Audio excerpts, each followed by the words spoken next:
तो तमाम प्रतिक्रियाएं इस पर सामने आई। नवनीत राणा ने भी अबू आजमी पर हमला बोला और उन्होंने कहा कि औरंगजेब इनका तथाकथित बाप है।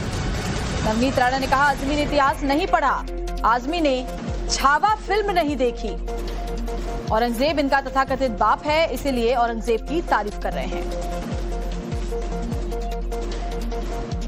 महाराष्ट्र में आप विधायक बनकर विधिमंडल में जाकर जो 5-5 साल बैठते हैं ना, उस महाराष्ट्र के राजा श्री छत्रपति शिवाजी महाराज और संभाजी महाराज थे।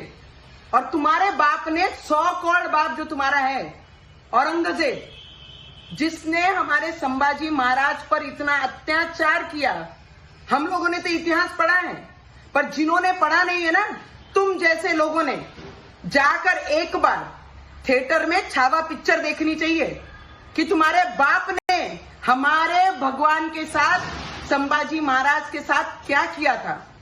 मैं इतना ही बोलना चाहूंगी, महाराष्ट्र गवर्नमेंट से एक विनती करूंगी, औरंगाबाद का नाम जिस तरीके से बदलकर हमारे भगवान संभाजी महाराज के नाम पे रखा है, जल्द से जल्द जो कब्र औरंगाबाद में औरंगजेब की है, वो उखाड़ के फेंक दीजिए, और जिसे इतनी प्यारी है वो अपने घर में जाके वो कब्र सजा लीजिए। तो तमाम प्रतिक्रियाएं इस पर सामने आई। नवनीत राणा ने भी अबू आजमी पर हमला बोला और उन्होंने कहा कि औरंगजेब इनका तथाकथित बाप है। नवनीत राणा ने कहा आजमी ने इतिहास नहीं पढ़ा, आजमी ने छावा फिल्म नहीं देखी, औरंगजेब इनका तथाकथित बाप है, इसीलिए औरंगजेब की तारीफ कर रहे हैं। महाराष्ट्र में आप विधायक बनकर विधिमंडल में जाकर जो 5-5 साल बैठते हैं ना, उस महाराष्ट्र के राजा श्री छत्रपति शिवाजी महाराज और संभाजी महाराज थे।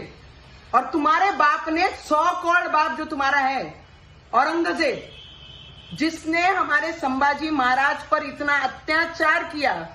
हम लोगों ने तो इतिहास पढ़ा है, पर जिन्होंने पढ़ा नहीं है ना, तुम जैसे लोगों ने जाकर एक बार थिएटर में छावा पिक्चर देखनी चाहिए कि तुम्हारे बाप ने हमारे भगवान के साथ, संभाजी महाराज के साथ क्या किया था। मैं इतना ही बोलना चाहूंगी, महाराष्ट्र गवर्नमेंट से एक विनती करूंगी, औरंगाबाद का नाम जिस तरीके से बदलकर हमारे भगवान संभाजी महाराज के नाम पे रखा है, जल्द से जल्द जो कब्र औरंगाबाद में औरंगजेब की है, वो उखाड़ के फेंक दीजिए, और जिसे इतनी प्यारी है वो अपने घर में जाके वो कब्र सजा लीजिए।